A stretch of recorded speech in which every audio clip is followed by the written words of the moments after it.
negotiate with China as a country. America is afraid of Traoré. But why exactly? They're not scared of his army. They're afraid of his ideas. In Washington, they monitor his speeches. In Paris, they fear his alliances. But why exactly is Ibrahim Traoré so important for the West?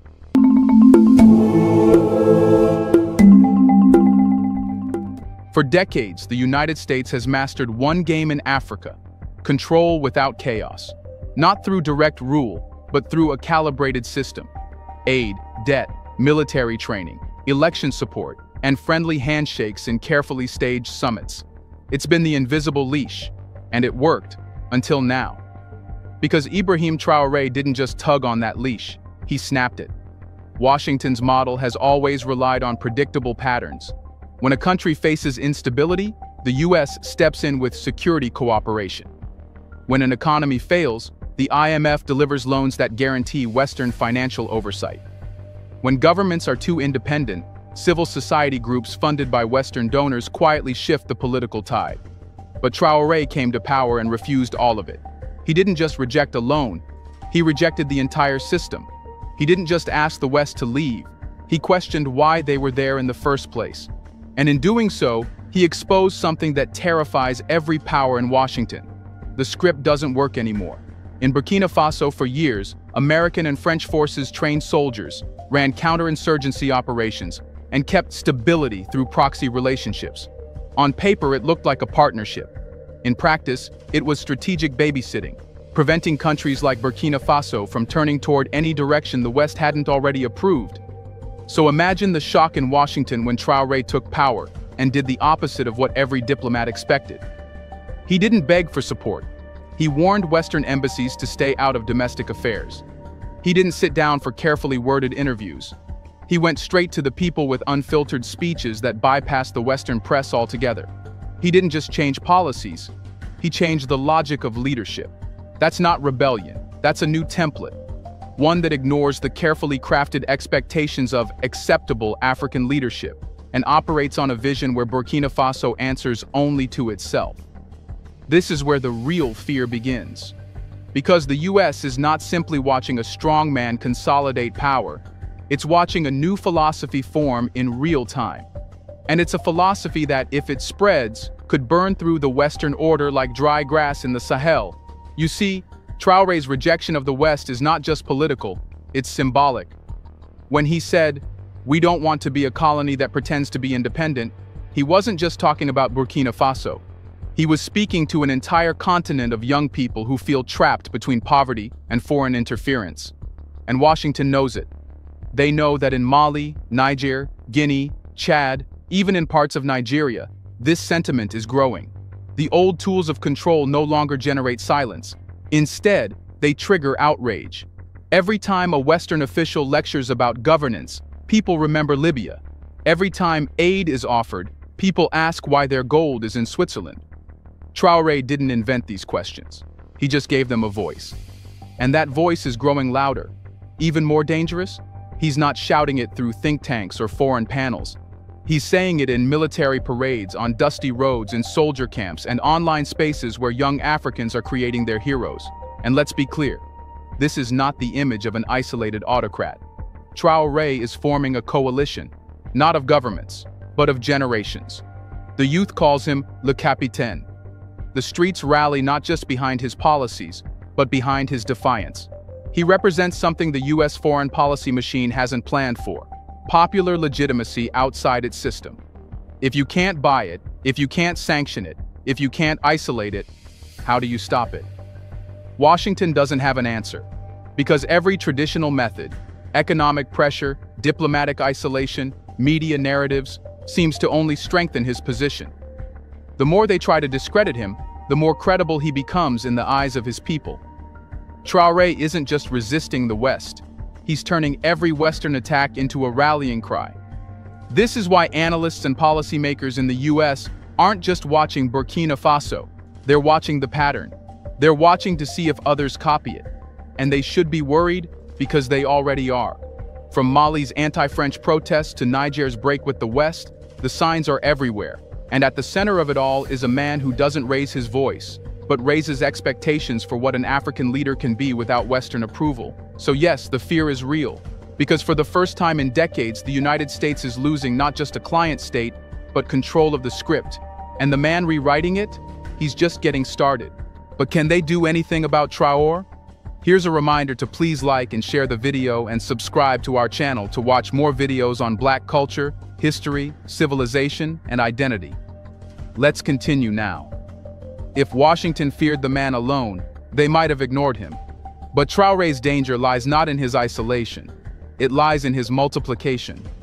Because what began as a rebellion in Burkina Faso is becoming something else. A movement without borders, leaders, or breaks.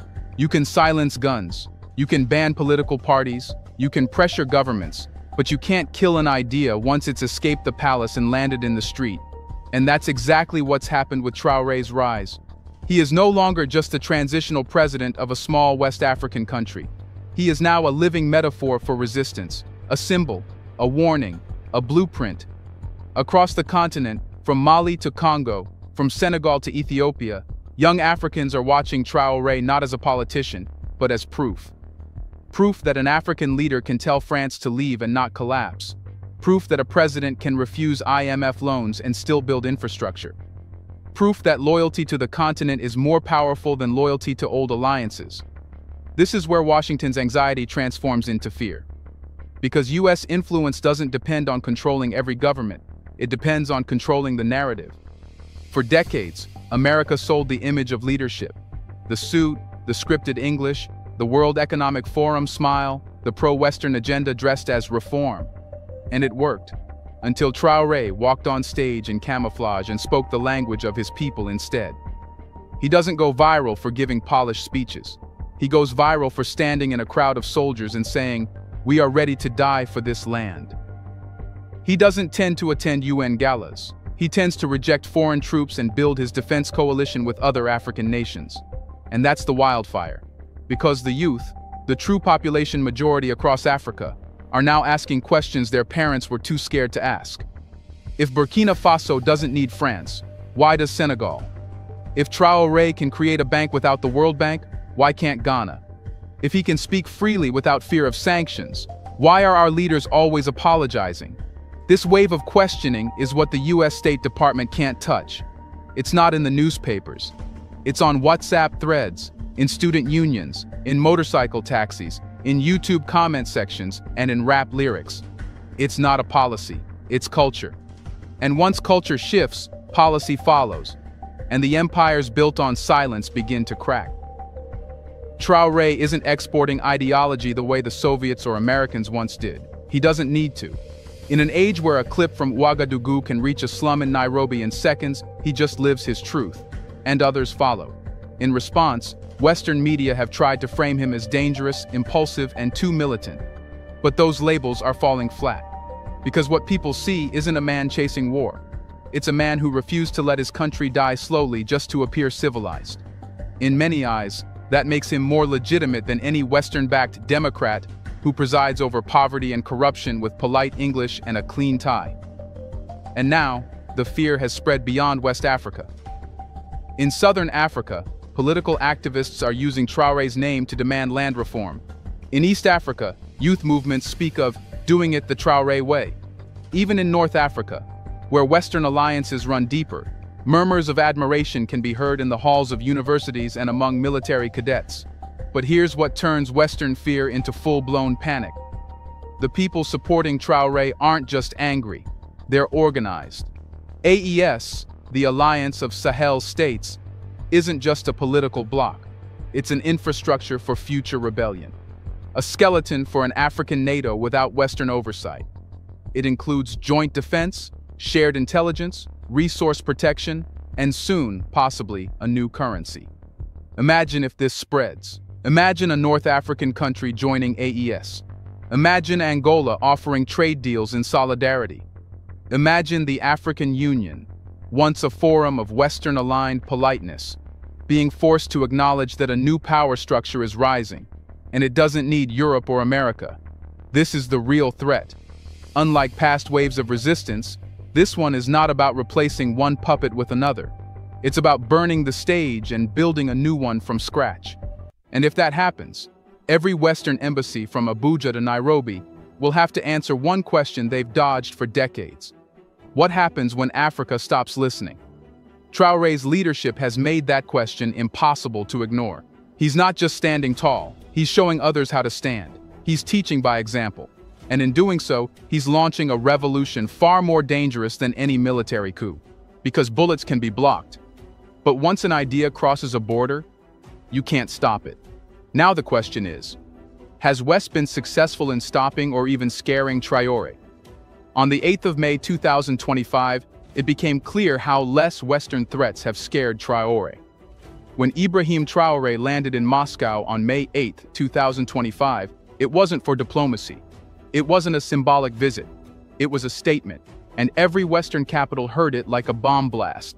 Not many African leaders get invited to stand beside Vladimir Putin during Russia's sacred Victory Day parade. But Traoré did. And he wasn't wearing a suit. He wasn't holding a paper speech. He walked calmly in his military uniform, shoulders squared, face unshaken, a soldier among global generals.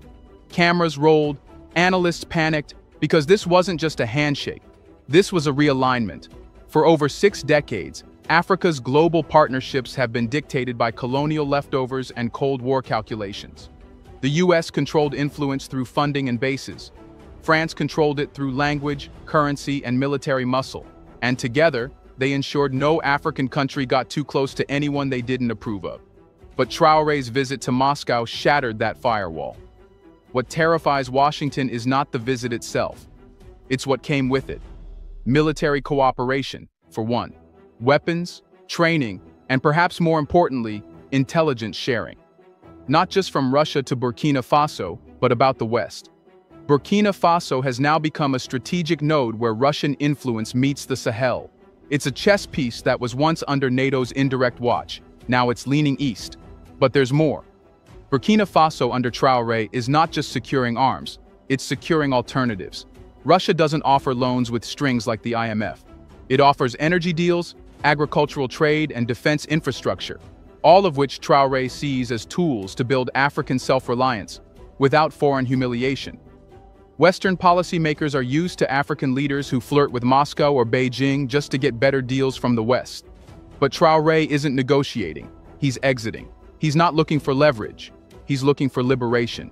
And that difference is what triggers full-scale panic inside Western war rooms. His alliance with Russia also signals something even darker for Washington.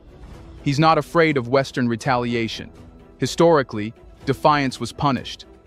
Gaddafi was bombed, Sankara was betrayed, Lumumba was silenced. But Traoré? He's daring the West to try, in full view of an audience that now knows the old tricks.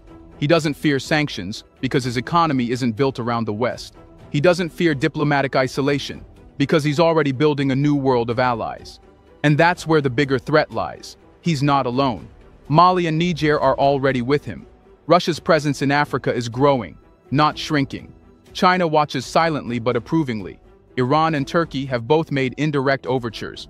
The BRICS alliance, once a sideshow, now feels like a gravitational center for leaders like Traoré who want to operate outside the dollar system, outside the IMF, outside the colonial axis of influence. Even more dangerously for the US, Traoré is thinking like a coalition builder. He doesn't want Burkina Faso to just survive. He wants it to lead. That's why the creation of the AES Alliance of Sahel States is structured more like a military pact than a diplomatic forum. Joint drills, shared intelligence, integrated economies, and possibly a shared digital currency not backed by Paris, but by African gold. And speaking of gold, there's another card Traoré is playing that has the West shaking. Burkina Faso's gold reserves are vast, and Traoré's government has made it clear. They're not going to be stored in Swiss banks, counted by foreign accountants, or used to back Western-controlled currencies. They're going to back African independence. That terrifies Washington, which understands fully well that if African countries start linking their currencies to resources instead of dollars, the economic balance of power globally could begin to tilt. This isn't theoretical. Russia and China are already in early talks with African partners about non-dollar trade zones. Imagine an AES-backed currency accepted in BRICS corridors for grain, fertilizer, tech, energy. That's a direct attack on US dollar supremacy without a single shot fired. Western media calls this pivoting away, but insiders know it's much more than that. It's cutting the cord, quietly, strategically, and permanently.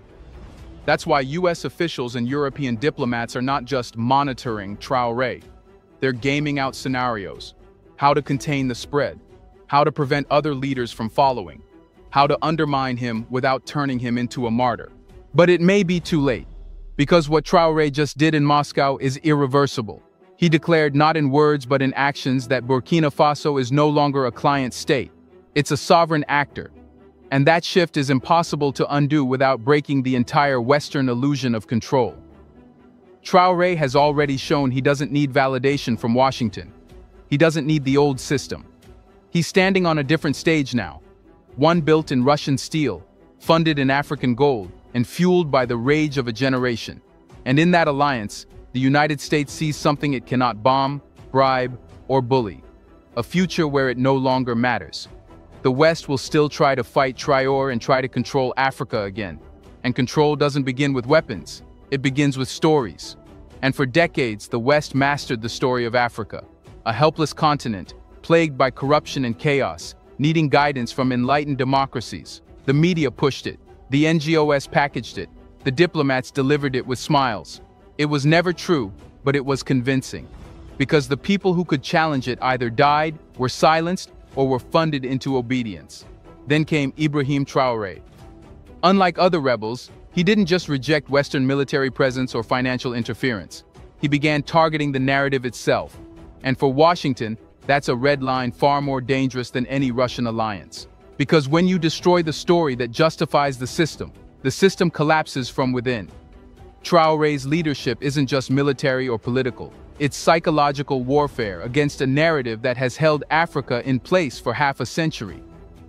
A narrative where foreign aid is always generous, Western troops are always peacekeepers, elections equal freedom, democracy is a one-size-fits-all solution, African independence is real, as long as it doesn't challenge foreign interests. He's exposing each of those as colonial illusions wrapped in modern branding. Start with the media. When Western outlets began calling him a militant, a strongman, and another dictator in fatigues, Traore didn't beg for better coverage. He called them out. Not once, but repeatedly. In speeches, he mocked their bias. On national television, he aired footage of Western coups, bombings, and hypocrisies. In schools, he pushed education programs based on African history, not colonial interpretations. And in public campaigns, he funded independent African media to tell the continent's stories without Western filters. The West fears that more than his army, because in a world of smartphones and satellites, media is a weapon, and for the first time, they're losing control of it. What happens when young Africans see France not as a friend, but as the architect of exploitation? What happens when the US counterinsurgency is seen as code for military occupation? What happens when the IMF is no longer a savior, but a debt-trap cartel? What happens is this: people stop listening. People start questioning. People like Traore become heroes, not despite Western criticism, but because of it. Even worse for Washington, Traore doesn't care to be liked. He's not managing PR, he's building pride. And that shift is dangerous because it undermines the last great stronghold of Western dominance, psychological consent. For decades, African elites were trained in Europe, educated to believe that progress meant aligning with Western values. They were taught that power came from foreign investment, that success meant being invited to Davos or clapping politely at UN panels. Traore burned that playbook. He doesn't attend cocktail diplomacy. He doesn't wear expensive suits. He doesn't tailor his soldiers or youth, but across bureaucrats, artists, students, even ex-diplomats who now feel free to say what they never could under the weight of donor conditionality. And let's be clear, this isn't just Burkina Faso's internal shift. It's continental and global. Every time Traore gives a speech rejecting foreign interference, it trends in Kenya. Every time he launches a domestic agriculture initiative without foreign grants, it's covered in Senegal. Foreign interests. Traore is not just rewriting policy, he's killing the script. And without a script, the actors falter. Do you think the Western manipulation will finally end? Let us know in the comments section. Let us challenge America. Let us challenge the stupidity of America. Let us not be intimidated by America. Ibrahim Traore is not just defying the West. He's terrifying it. He is one of those few African leaders who have scared the Western world. But what does he know that makes France pack up and the US go silent? Let's find out.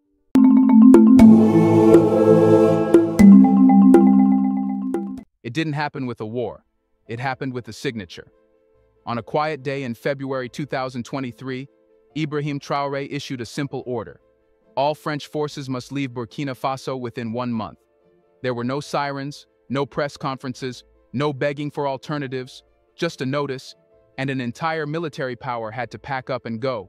That single decision was the loudest act of rebellion in West Africa since the fall of Gaddafi, and it exposed something the West had long feared.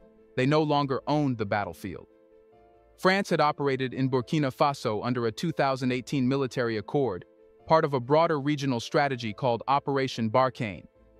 This was France's counterinsurgency pride project, spanning Mali, Niger, Chad, and Burkina Faso, a mission to save the Sahel from insurgents.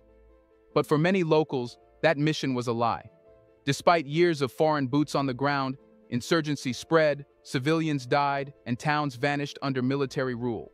The people saw occupation, not salvation, and Traoré knew that sentiment better than anyone. He had marched with the people. He had seen villages burned, not by insurgents, but during failed foreign raids. He heard mothers weep over mistaken drone strikes. So when he came to power through a military coup in September 2022, he didn't promise new slogans. He promised revenge. Not just against the insurgents, but against the entire architecture of foreign control. Expelling France wasn't political. It was personal.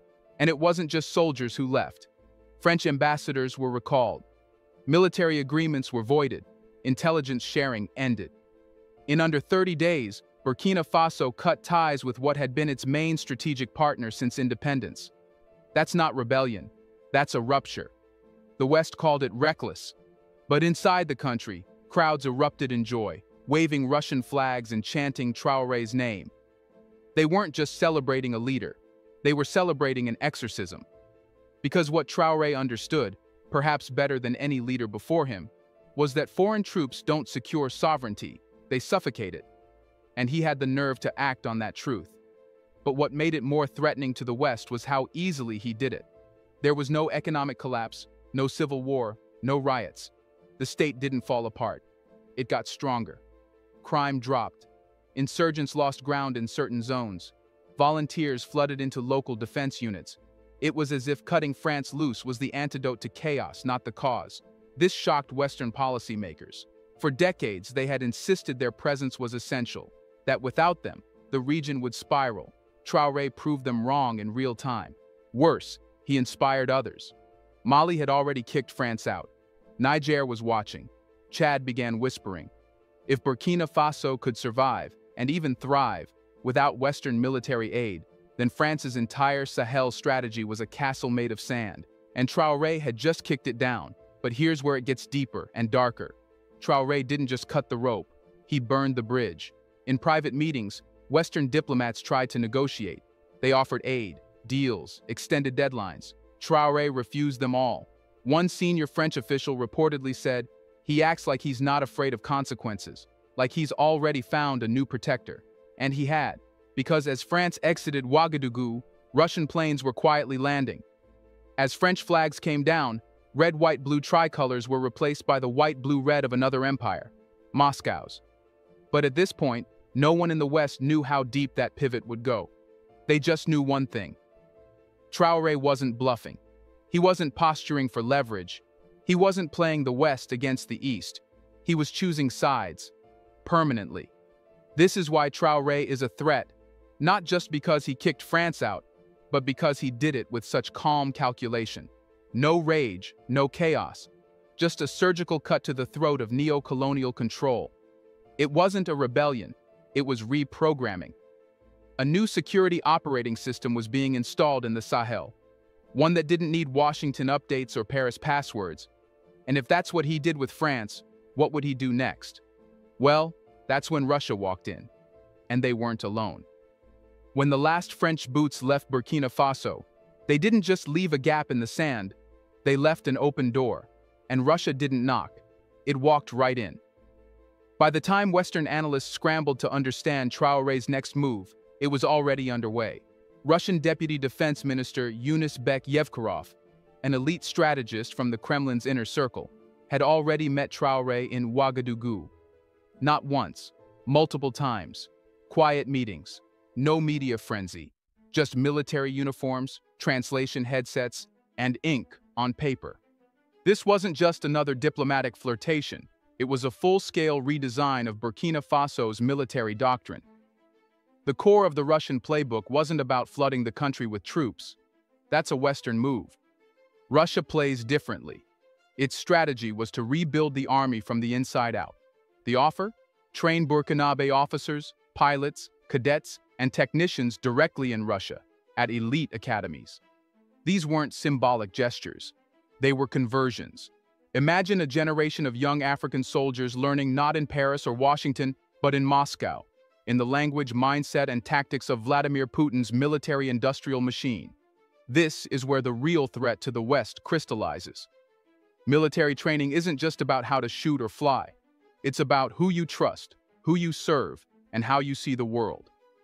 Western military academies often project a doctrine of humanitarian warfare, rules-based order, and multilateral alliances. But Russia teaches hard sovereignty, asymmetrical warfare, and zero-sum survival. To put it simply, France trains soldiers to stabilize governments. Russia trains them to survive global sabotage. Traoré understood this difference. His goal wasn't to build a soft, NGO-friendly army. He wanted fighters who could hold ground without begging for air support. And Russia was offering precisely that. More importantly, the partnership came with no lectures, no IMF conditions, no democracy scorecards, just skills, weapons, and silence. For leaders like Traoré, facing both insurgents and Western pressure, this was priceless, and it worked fast. Here's a reminder to please like and share the video and subscribe to our channel to watch more videos on Black culture, history, civilization, and identity. Let's continue now. Within months, reports emerged of young Burkinabe pilots arriving in Russian air bases for advanced flight simulation. Cadets began rotating through Russian military colleges, learning the Russian language, battlefield communication protocols, and anti-insurgent tactics that differed wildly from NATO models. Burkina Faso's defense thinking began to shift. More counterinsurgency, less dependence on drones, more emphasis on ground intelligence and hybrid warfare. This is when Washington took notice. Internal memos from U.S. security briefings began describing Burkina Faso as a hotspot of Russian military penetration. Intelligence agencies flagged Russian cargo flights landing with unknown payloads. Russian defense contractors began appearing on the fringes of training zones. And while Traoré insisted these were only technical advisors, the West saw what was happening. A military pipeline from Moscow to Ouagadougou was being constructed, one that would eventually bypass every Western checkpoint. For NATO planners, this posed a grave dilemma. Burkina Faso wasn't just slipping away, it was turning into a case study for other African nations. If this training model proved successful, Mali, Niger, Chad, and even Guinea could follow. Why deal with Western bureaucracy, sanctions, and lectures when Russia offers instant power? What made it worse for the West was how quickly the cultural shift followed the military one. Russian advisors began holding workshops in national defense academies. Trainees in Burkina Faso started saluting in the Russian style. Translations of Russian strategic manuals appeared in local military libraries. Pro-Russian rhetoric entered speeches by regional commanders. The alliance wasn't just strategic, it was psychological. But the biggest sign of transformation was this. Traoré's army began refusing Western military hardware, not due to ideology, but due to incompatibility. The Russian training involved Russian weapon systems, communications gear, and logistical models. Once your forces are trained in that ecosystem, NATO equipment becomes less useful, even obstructive. That's not just partnership, that's military reprogramming. And the West knew exactly what that meant. Traoré wasn't just borrowing Russian help, he was restructuring Burkina Faso's armed forces in Russia's image. Slowly, quietly, permanently. And the results were immediate. Within 6 months, Burkinabe forces launched localized operations in the north that showed noticeable improvements. Intelligence gathering increased. Ambushes dropped. Desertion rates among troops declined. For the first time in years, field units started to win territory instead of just defending it. This wasn't just about defeating insurgents. It was about proving a point. The West had told the world that Burkina Faso couldn't survive without their help. Traoré, trained by no one but loyal to his people, was showing otherwise. But he knew that training alone wasn't enough. What if one day the West tried to take him down? He needed more than soldiers. He needed allies with power, symbolic, economic, and nuclear. And that's exactly where Moscow led him next. It began with a handshake, but that handshake wasn't meant for cameras. It was meant for history.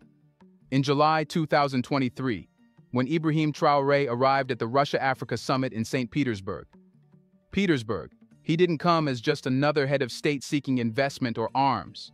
He came as something far more rare and far more dangerous to the West, a true believer. Unlike many African leaders who flirted with East and West alike, playing both sides for aid and influence, Traoré walked into the Kremlin with a mission. He wasn't negotiating, he was aligning. And in that meeting with Vladimir Putin, a new axis began to form, one that would redraw the lines of power in the Sahel and send ripples far beyond. The symbolism was impossible to miss. Putin, embattled by Western sanctions and global isolation after the war in Ukraine, was actively searching for geopolitical partners who would not just tolerate Russia, but welcome it. Traoré, isolated by the West, but adored by Pan-African youth movements, was seeking an alternative future, one free from Western oversight, dollar dependency, and neo-colonial partnerships that left his nation poorer and less secure. Their goals aligned perfectly. But the West misread that summit. They thought it was about weapons or diplomatic theater. It wasn't. It was about permanence. Shortly after that summit, Burkina Faso and Russia began signing cooperation agreements that went beyond the battlefield. They weren't just talking about bullets anymore, they were talking about reactors. Russia's state nuclear agency, Rosatom, quietly entered negotiations to help Burkina Faso explore nuclear energy. Not for bombs, for power. For the first time in its history, the country was discussing plans for civilian nuclear development, a revolutionary step in a region where energy poverty is weaponized by Western multinationals to keep governments weak and dependent. Nuclear energy? From Russia? In the Sahel? To Western analysts, that sounded like a joke. But to Traoré, it was a way out of the trap. Burkina Faso's grid is unstable, expensive, and tightly wound into international contracts with French and EU energy conglomerates. These companies profit while Burkina-based citizens face blackouts. Nuclear power offered Traoré a way to industrialize, on his terms. It would mean cheaper energy, more factories, less dependence, and greater leverage over internal development. The West couldn't allow that, because if Burkina Faso could go nuclear, so could others. And that terrified them. But energy was only one part of the alliance. Traoré's meetings with Russian officials also covered cybersecurity, food security, and mining. A complete package designed to transition the country away from the Western-led economic order. Russia offered help in modernizing Burkina Faso's gold mining sector, where French companies had long extracted profit with minimal local reinvestment. By leveraging Russian technology and expertise, Traoré could finally reclaim one of Burkina Faso's most valuable resources for domestic benefit. And just like that, the Western development model, long dependent on aid, debt, and structural reforms, began to crack. Because Traoré wasn't asking for loans, he was asking for sovereignty. And Russia was the first to say yes. This level of alignment unsettled the West far more than military cooperation ever could. When an African leader trades bullets with Russia, it's a concern. But when he starts trading infrastructure, energy, and national development, it's a threat, a long-term one. Especially because Traoré wasn't quiet about it. He publicly called Russia a strategic ally, an unusual phrase in diplomatic language that implies deep trust and long-term planning. He began appearing in media outlets that praised Russia's role in Africa. He joined regional coalitions, like the Alliance of Sahel States, that mirrored anti-Western sentiments. And most importantly, he started encouraging other African leaders to do the same. This is when Western intelligence agencies started panicking. It wasn't just that Traoré was siding with Russia. It was that he was spreading Russia. His influence extended beyond borders. Youth movements in Mali, Guinea, and Niger began waving Russian flags. Telegram channels in local languages started broadcasting Russian perspectives on African issues. A Pan-African anti-Western information network began to emerge, and Traoré was its spiritual architect. And what made it worse? He never once begged the West to return. No pleas for sanctions relief, no invitations to re-engage, no concessions. His cold, calculated silence said more than any speech could. We don't need you anymore. This wasn't just ideological posturing. This was a structural shift in global alliances, right from the heart of West Africa. By the end of 2024, Traoré's meetings with Russian officials increased in frequency and scale.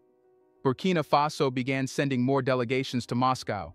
Talks of a formal security pact, akin to a mini defense treaty, surfaced, drawing comparisons to Cold War-era satellite alliances.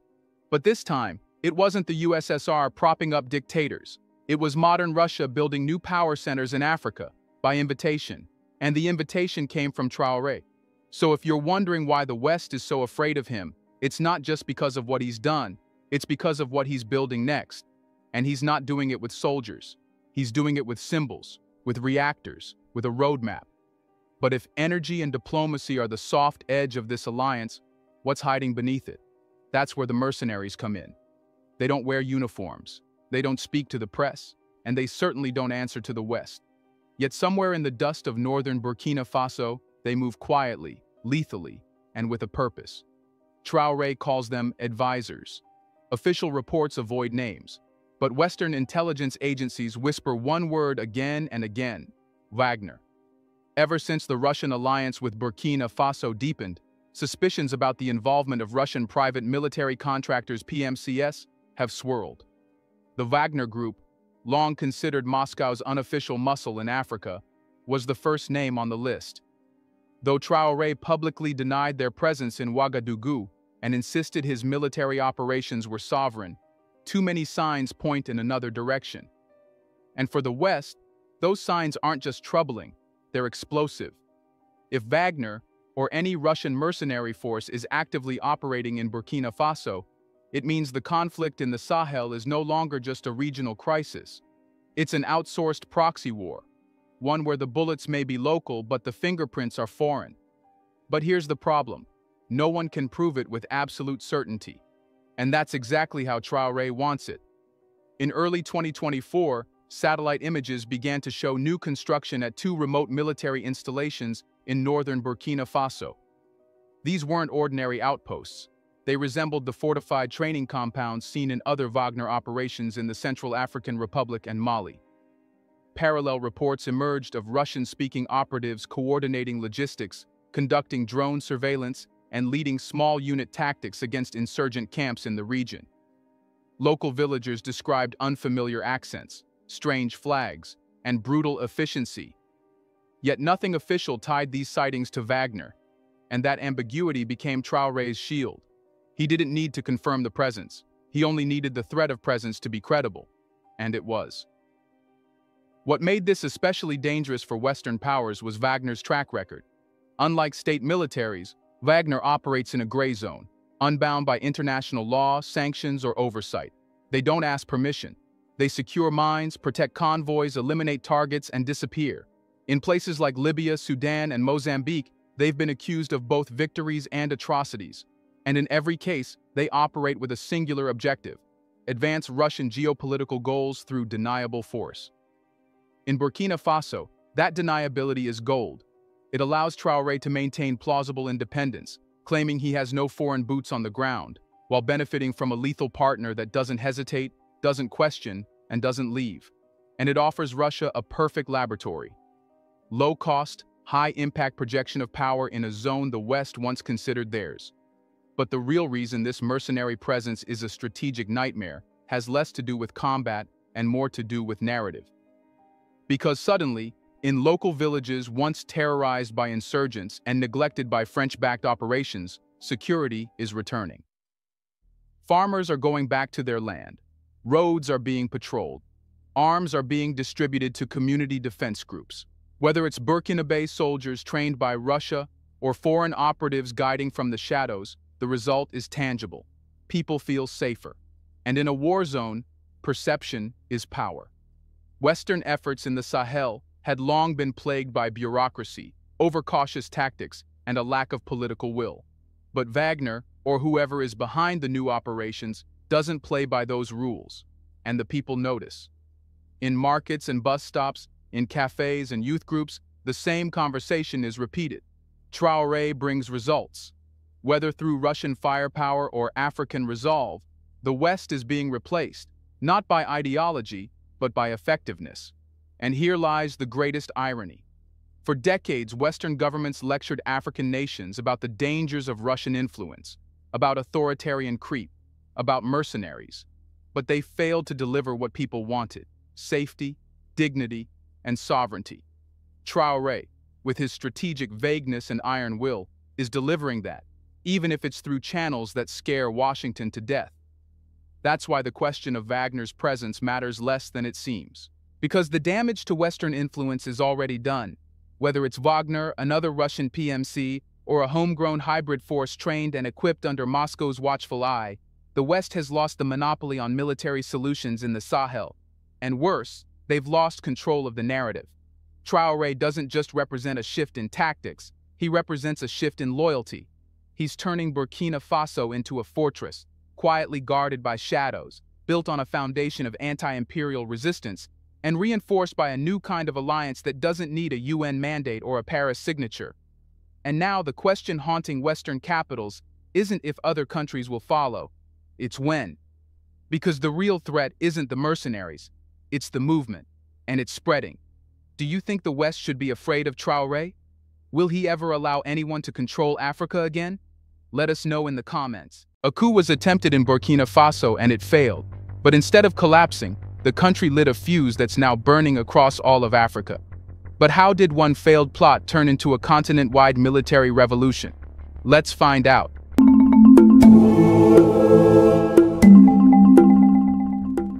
Officially, the government said the coup was foiled by swift intelligence and loyal military intervention. But that's the polished version. What happened goes deeper and darker. What failed that night wasn't just a tactical operation. What failed was a script. A decades-old blueprint that had worked in countless African countries before. Destabilize a rising nationalist leader, exploit internal divisions, coordinate with foreign actors under the guise of restoring order, and then reinstall a puppet with a Western handshake. This time, it didn't work. Why? Because the enemy misunderstood one key thing. Traoré was not isolated, he was embedded. Not in luxury offices or overseas diplomatic circles, but in the ranks of the common soldier and the minds of the angry youth. The plan relied on splitting the military from the presidency, but it overlooked something crucial. The rank and file didn't view Traoré as the government. They saw him as their man, a fellow soldier who had bled in the dirt, not dined in marble halls. So when whispers of a coup began circulating, the intelligence didn't just come from official agencies. It came from within the very barracks the plotters thought they controlled. This isn't the first time a coup has been attempted in Burkina Faso. But what made this one different was the enemy's desperation. It wasn't just internal. The plot had fingerprints from abroad. Intelligence traced suspicious coordination back to Ivory Coast, a country with deep Western military ties and long-standing tensions with revolutionary regimes in the region. At least 3 of the key coup architects were said to be in direct communication with non-state armed groups, loosely branded as insurgents, but often used as proxies in the shadow games of foreign powers. And then there was the most grotesque part of the plan: the manipulation of traditional and religious leaders. The coup architects believed they could sway public opinion, not by facts, but by belief. If they could get the imams and the chiefs on their side, they could create the illusion of legitimacy. They weren't just planning a takeover. They were trying to hijack the soul of the nation.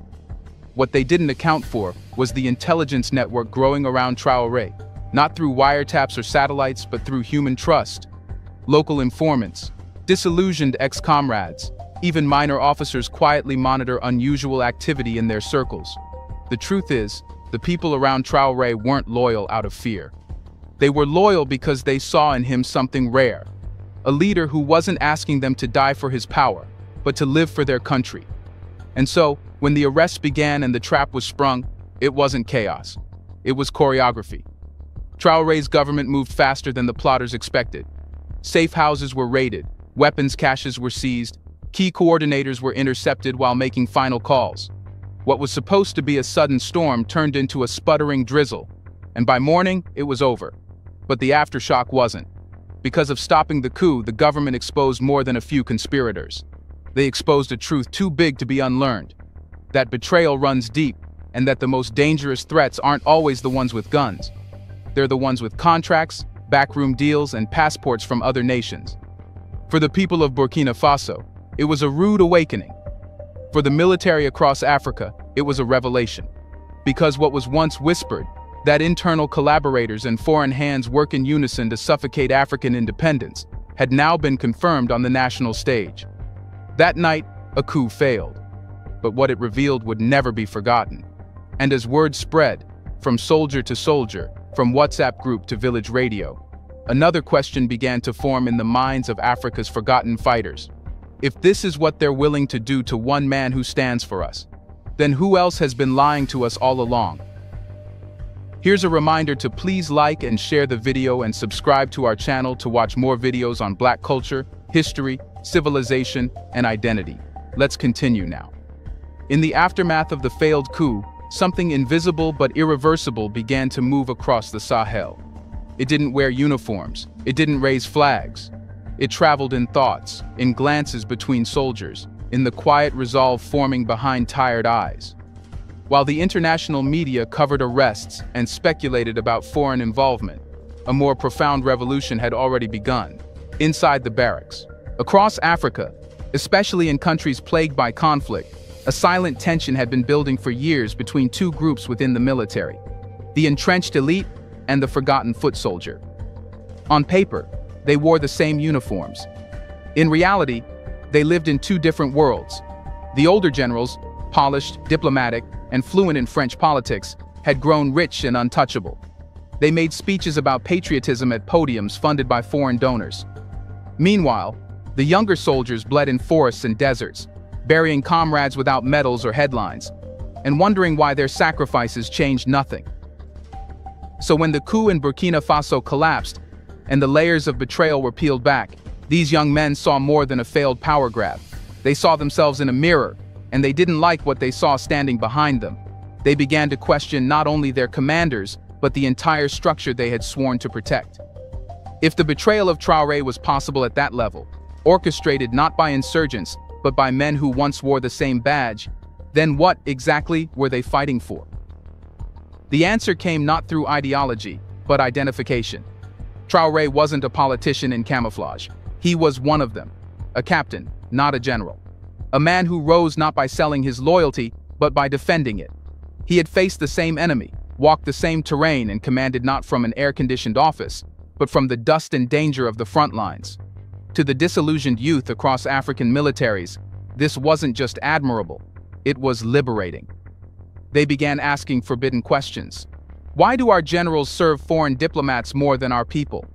Why do we need training from nations that couldn't stop our enemies? Why are we told to protect borders that exist to protect foreign assets, not African lives? These questions didn't need answers. They only needed courage. And Traoré's survival gave them that courage. His refusal to back down, his exposure of collaborators, and his clear rejection of Western interference made one thing undeniable: it could be done. One didn't have to sell out to lead. One didn't have to beg to govern. One didn't have to fear the empire to stand with the people. The spark spread. In Mali, officers who had long watched their commanders drink with foreign envoys while their villages suffered finally snapped the chain. In Niger, junior ranks began to doubt the loyalty of their superiors. In Guinea, soldiers once content with silence began drafting manifestos. The failed coup didn't just inspire, it legitimized rebellion. Not rebellion for its own sake, but rebellion with memory. They remembered what the West called democracy, elections rigged by French consultants. They remembered what the West called security, drone strikes and abandoned promises. They remembered what they were taught to salute, a flag co-owned by debt and dependency. But now there was another option. Not perfect, not without risk, but undeniably theirs. And something else changed too: the language. Soldiers stopped speaking in terms of orders and operations. They started speaking of duty and dignity. The whispers turned into statements. The statements turned into action. Some resigned. Some joined the civilian resistance. Some began preparing quietly, building coalitions of their own. Not to overthrow governments, but to replace systems that had long stopped serving the African soldier and citizen alike. This wasn't a political movement in the traditional sense. It didn't need manifestos or campaign slogans. It didn't need votes. It only needed a question passed from man to man, across trenches and tents, across rivers and red lines. If Traoré could survive and fight back, why can't we? In that question lived the seeds of a revolution far larger than one nation. It wasn't about loyalty to Traoré as a man, but to what he represented. The return of honor to the uniform, of sovereignty to the land, and power to those who bled for it. The world saw Burkina Faso avoid a coup, but the soldiers saw something else. They saw the beginning of a military awakening, and the end of obedience without purpose.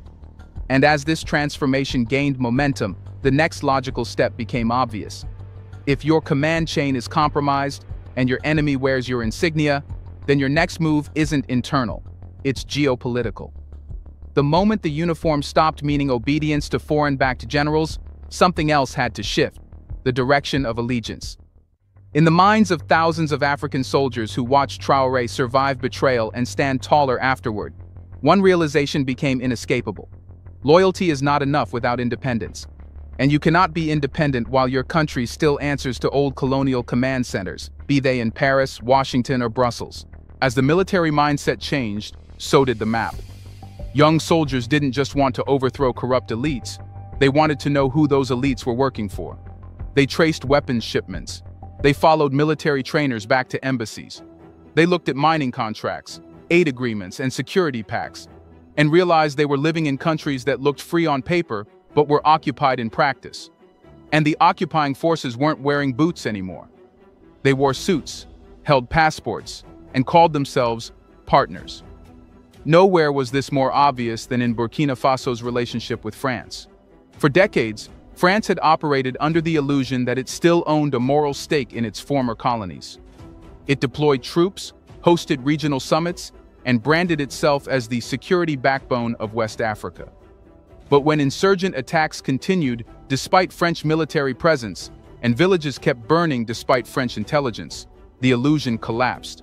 French helicopters flew overhead while militants scared people below. Soldiers died with rusted rifles while French mining firms posted record profits. So when Traoré told France to leave, it wasn't just a foreign policy move, it was a declaration of psychological independence. And when the people cheered, that was the real revolution. This reaction stunned Western observers. Why would anyone celebrate the departure of allies? Why would African soldiers wave Russian flags in the streets? Because symbols matter, because flags tell stories. And to the growing revolutionary movement spreading across Sahelian armies, the French flag represented humiliation, manipulation, and memories of stolen futures. The Russian flag, whether out of strategy, protest, or defiance, came to represent something else: the right to choose your enemies and your friends on your terms. Make no mistake, this wasn't a naive love affair with Moscow. The African soldiers weren't blind to Russia's flaws. They knew about Wagner, about authoritarianism, about manipulation. But what Russia represented to them was a break in the cycle. Russia offered weapons without lectures, support without regime change threats, a chessboard position that could unsettle the Western monopoly on African fate. And it wasn't just military. The cultural shift was visible. Burkina Faso's state broadcasters stopped recycling Eurocentric narratives. Local language programming returned. Statues of colonial officers were replaced with statues of African revolutionaries. Maps were redrawn not with borders, but with alliances that reflected modern interests, not 1960s hand-me-downs from decolonization treaties. Other countries followed. In Mali, after the French exit, military leaders doubled down on local sovereignty and demanded respect as equals. In Niger, soldiers accused French officials of orchestrating influence campaigns inside their military structure. In Guinea, Russian delegations were greeted not with suspicion, but with curiosity, as alternatives, not replacements. This wasn't about loving Moscow, it was about burying Paris. And what scared the West most wasn't military realignment, it was ideological detachment. Because once a soldier no longer believes in your aid, no longer salutes your mission, considers your flag a friend, he is no longer yours to manage. He is free. The failed coup in Burkina Faso did more than expose traitors. It ignited a shift in consciousness. Soldiers stopped asking what their countries could get from the West and started asking what the West had already taken. They stopped waiting for permission to defend their homelands and started declaring that defense means self-determination, not subcontracting. And the Western response? Denial. Sanctions. Think tank papers warning of Russian influence. But no one in Bamako or Niamey was listening anymore. Because while Western analysts tried to frame this as geopolitical chess, African soldiers were busy cleaning their rifles, printing new national constitutions, and studying how to secure independence without debt. The streets made it clear. The barracks made it clear. The flags made it clear. The post-colonial handshake had been rejected. This was no longer about coups or political reshuffling. This was a continental realignment, forged not in boardrooms but in bunkers, built not on theories but on survival. And once you change the map, once you decide who belongs inside your walls and who doesn't, the final confrontation becomes inevitable. What do you do with those inside your house who were feeding your enemies all along? When a nation expels foreign influence, it does not automatically become free. Freedom, real freedom, isn't just about closing embassies or rejecting foreign troops. It's about removing the internal machinery that allowed them to control you in the first place. And once Burkina Faso turned its back on France and stared down the West, the next target was clear. Not the enemy at the gate, but the traitor in the hall. Captain Ibrahim Traoré and his allies knew that the coup attempt wasn't just a foreign conspiracy. It had domestic fingerprints. Men who wore the same flag had turned it into currency. Ex-generals, political elites, and high-ranking civil servants had long served as the domestic brokers of foreign interests. Some had coordinated with mercenaries, others with multinational corporations. Many more simply stood by, hands folded, while their country was carved into zones of influence. Their loyalty wasn't to Burkina Faso. It was to access, to status, and survival under someone else's rule. But after the failed coup, that luxury expired. The revolution could no longer afford neutrality. It had to purge. And Traoré's administration understood this with a clarity that previous governments never dared to act on. It wasn't just about jailing plotters. It was about dismantling the ecosystem of betrayal that had allowed such a plot to grow in the first place. Ministries were overhauled, military ranks were audited, civilian departments were scrutinized for leaks, double loyalties, and foreign financial ties. Dozens were removed. Some were prosecuted. Others simply vanished from public life. But this wasn't chaos. It was order reclaimed. And as Burkina Faso began its internal reckoning, it didn't do so quietly. This was a revolution that refused to apologize for defending itself. Public trials were held. Names were named. Tapes were leaked. It wasn't just a cleansing, it was a lesson. A warning to others in positions of power across Africa. The days of quietly selling your nation from behind a desk were over. This wave of accountability rippled beyond Burkina Faso's borders. In Mali, where a similar military leadership had taken charge, rumors of internal audits began to surface.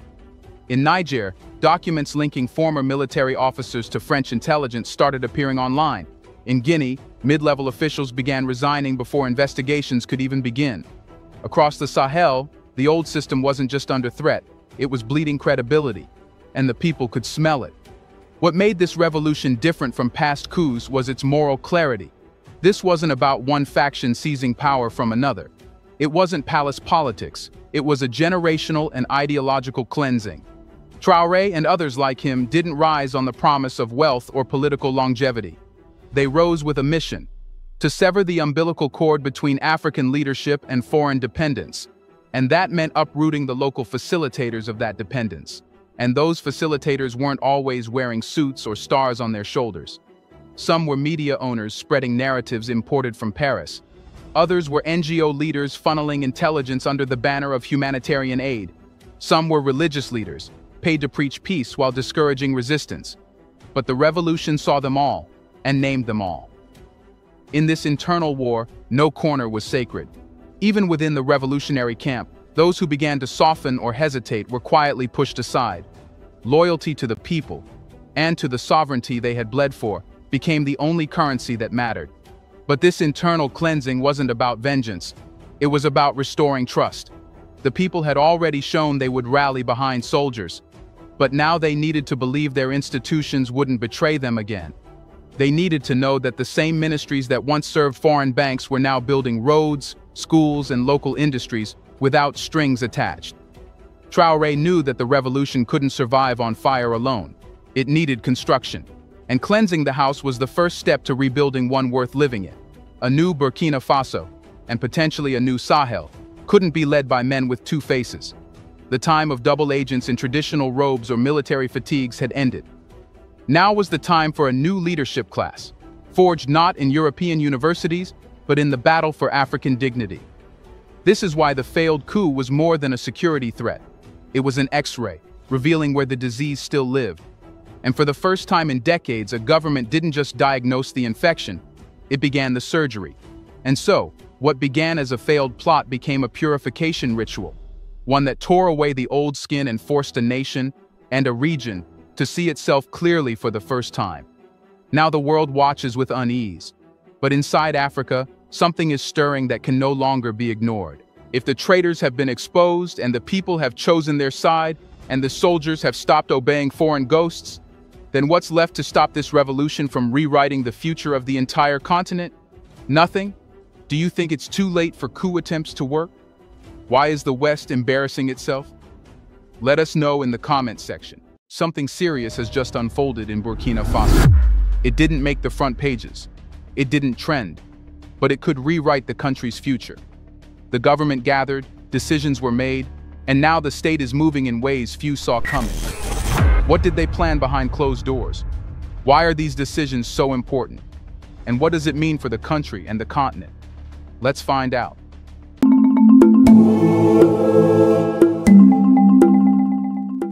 Burkina Faso's government just made a series of bold, coordinated decisions that could redefine its future. In a single council meeting, the country addressed education, security, justice, and economic reform without foreign aid. What happened wasn't routine policy. It was the quiet launch of a national transformation with continental implications.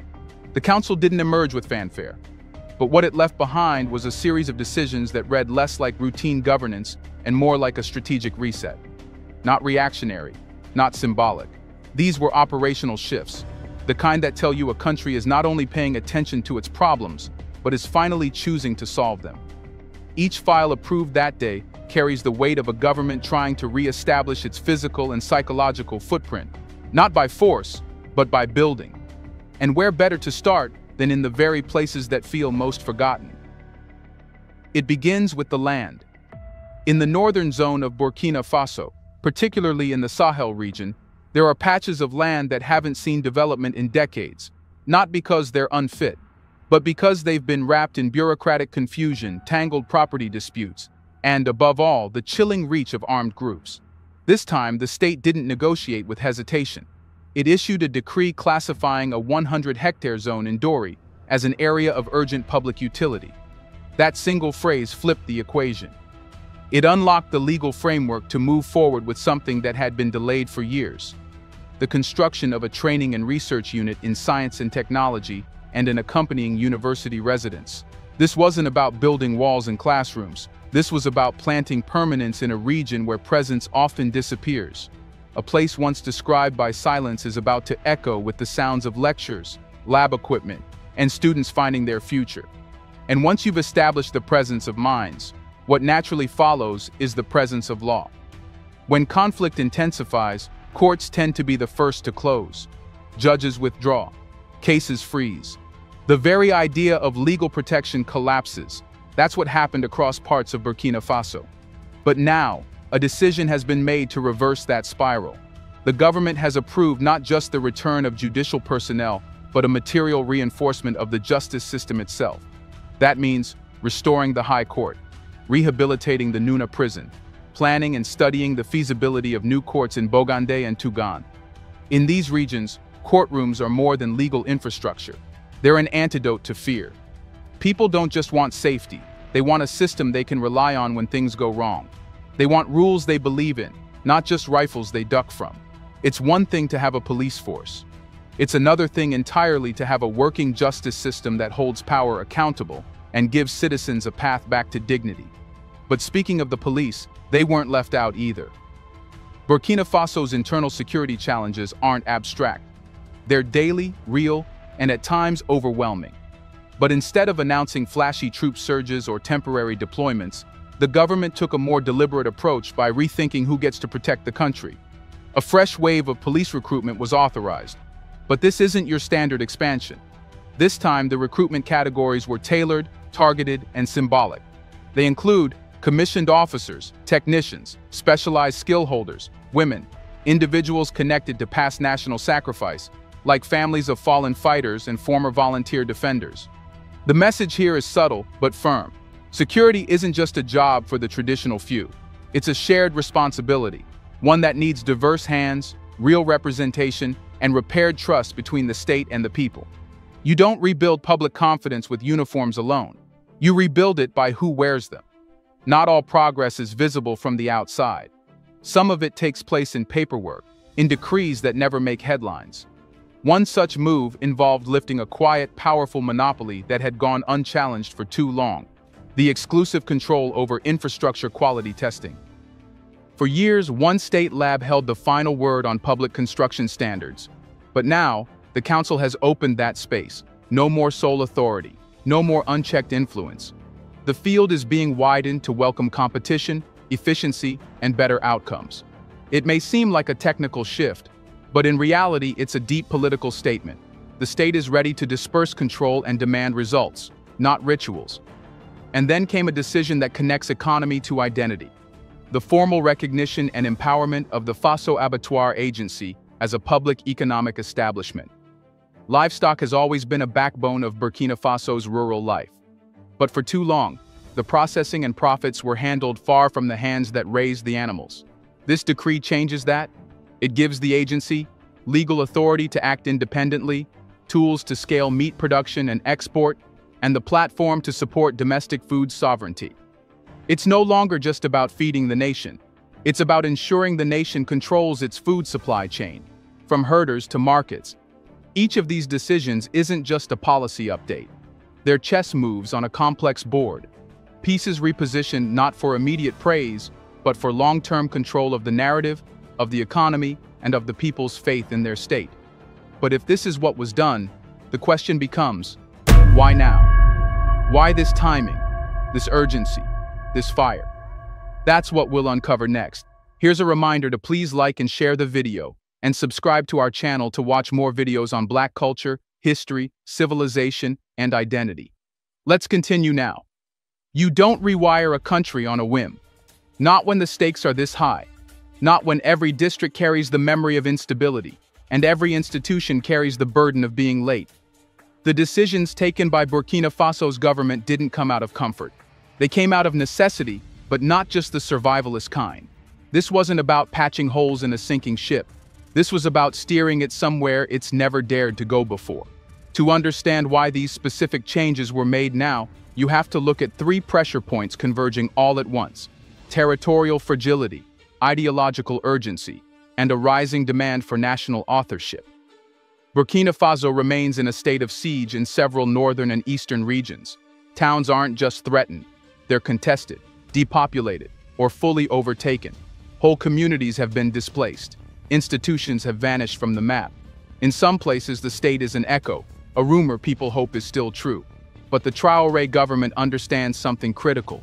You can't reclaim a country with silence. That's why every recent decision targets visibility and presence. Not just military presence, state presence. A courtroom is not just a legal space. It's proof that the state still exists in that region.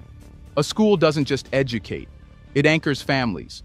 A meat processing facility doesn't just serve the economy, it pulls people back into legitimate state-backed networks. The urgency behind these reforms lies in the geography of conflict. When insurgents destroy police stations, the state doesn't just respond with arms, it responds by putting something else in their place. Something heavier than bullets, a future. There's another layer behind the timing: political consolidation. Ibrahim Traoré didn't come to power through a quiet election.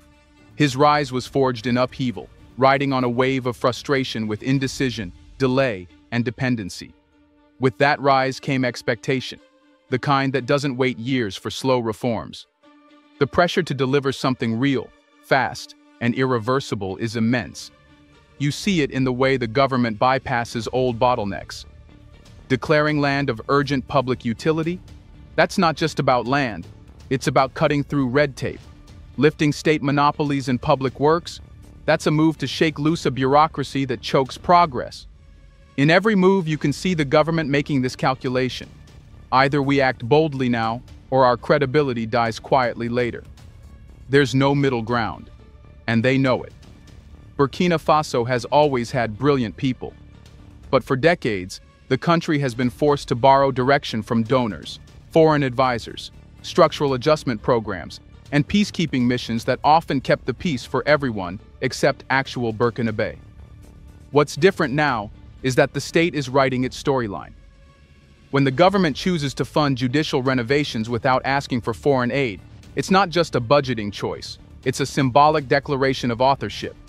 When it integrates former volunteers and the families of the fallen into national police recruitment, it isn't just about filling quotas, it's an act of moral restitution to those who stepped in when the state was absent.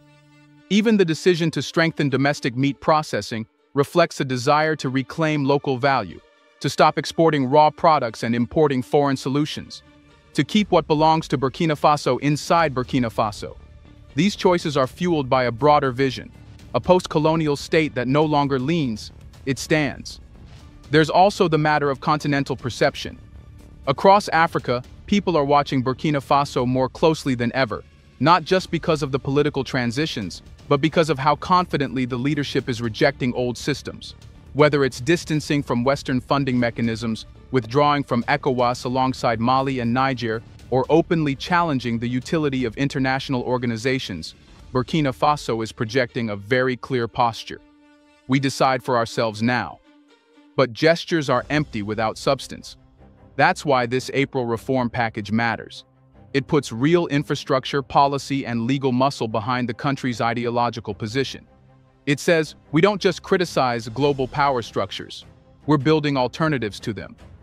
There's also a quieter truth that can't be ignored. Burkina Faso doesn't have the luxury of time. Every delay is a win for insurgents.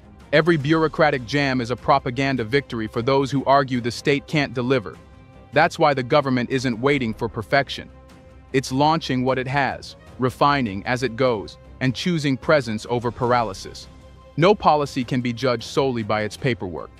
But one thing is clear. These decisions weren't made casually. They were born of pressure, of urgency, of a leadership that knows it's being watched by its citizens, its critics, and a continent craving boldness. These reforms are a bet that swift state building can outpace state collapse. That visibility can outrun violence. That control can return, not through occupation, but through service. And now that these choices are in motion, the next question becomes, what will they change? Because decisions are one thing, impact is another. Decisions are the beginning, but real power lies in the aftermath, in the visible and invisible ways those decisions ripple through a country's daily life. For Burkina Faso, the reforms passed on April 16th are not just instructions from the top. They are a blueprint that will quietly reconstruct the relationship between the state and its citizens, one region, one sector, one institution at a time.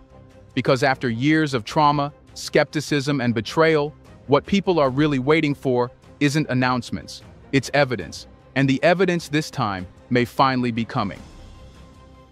Let's begin where the state's collapse was most visible, the peripheral zones, especially in the north and east. For years, these regions have been gripped by fear and left out of development plans. Residents have lived with the belief that they've been forgotten, sacrificed to geography and geopolitics. But the reforms passed are visibly and physically returning the state to these front lines. The construction of academic institutions in regions like Dori isn't just about science degrees. It's about the psychology of presence. Concrete buildings say something that no press conference ever can. We're here again. We're not leaving. And that sense of renewed presence changes everything. People who had begun to think only of fleeing, to Ouaga, to Ghana, to anywhere safer, may begin to think about staying. About planting crops, sending their children to school, opening a small shop, and returning home. When the state shows up, people start to believe that life can resume. Conflict doesn't just destroy buildings, it destroys possibilities. It erases futures. And for many young Burkinabe, especially in rural and war-affected areas, the only visible futures were exile, armed groups, or economic hopelessness. That changes when young people see new routes to dignity. A young mechanic in Kaya, who thought the only path forward was migration, might now hear of a police recruitment drive specifically seeking technical roles. A widow in Fada Ngorma, who lost her husband to conflict, might now know there's a quota for families of the fallen, and a real reason to walk back into state service. These aren't symbolic gestures, they're functional bridges, taking people out of limbo and bringing them back into national purpose. Where there was isolation, there is now inclusion. And where there was grief, there may now be recognition.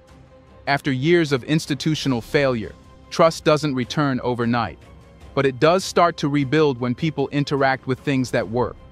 If a court opens in a place that hasn't seen a judge in 4 years, people don't need a campaign to tell them the system is back. They see a case filed, a land dispute settled, a conflict avoided, and it sticks. If a university campus in the Sahel region opens on time, with actual teachers and functioning facilities, parents don't need a state lecture about reform. They just watch their children walk into classrooms instead of into exile. That's the real currency of change in Burkina Faso right now. Visible, provable service delivery.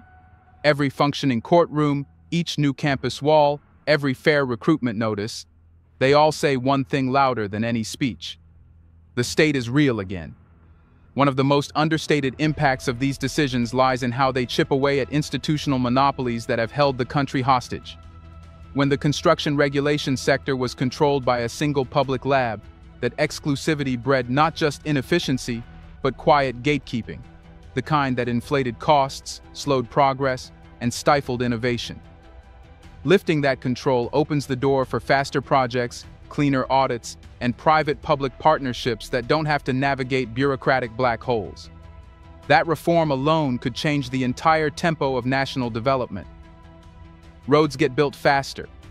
Bridges get inspected by multiple eyes. Corruption has fewer corners to hide in. And over time, people begin to notice. When roads last longer, when buildings stop collapsing, when contracts become competitive, faith in systems returns. Burkina Faso has long held a paradox. Rich in resources, poor in control. Especially in agriculture and livestock, production has often been disconnected from profit. Farmers and herders produced value, but rarely captured it.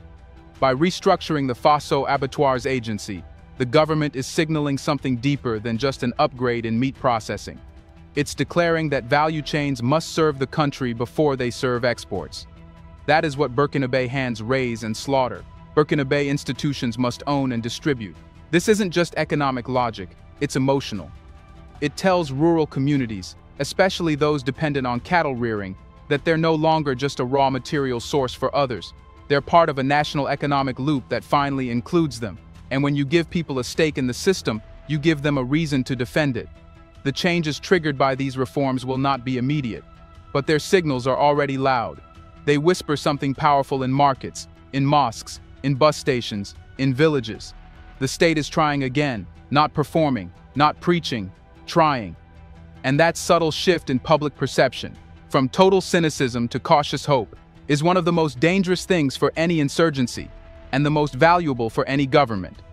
Because once people believe the state is worth relying on, it eventually becomes something else entirely, a state worth fighting for. And that's where Burkina Faso now stands, not just on the edge of reform, but on the cusp of something far more profound: redefinition. Do you think anything can stop Burkina Faso from changing? Is the change real this time? Let us know in the comment section. Are you ready for a new Burkina Faso? Do you want to watch more videos like this one? If so, subscribe to our channel and press the bell icon next to it.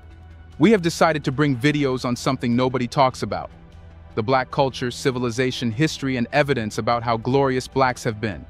Thanks for watching, and until the next video,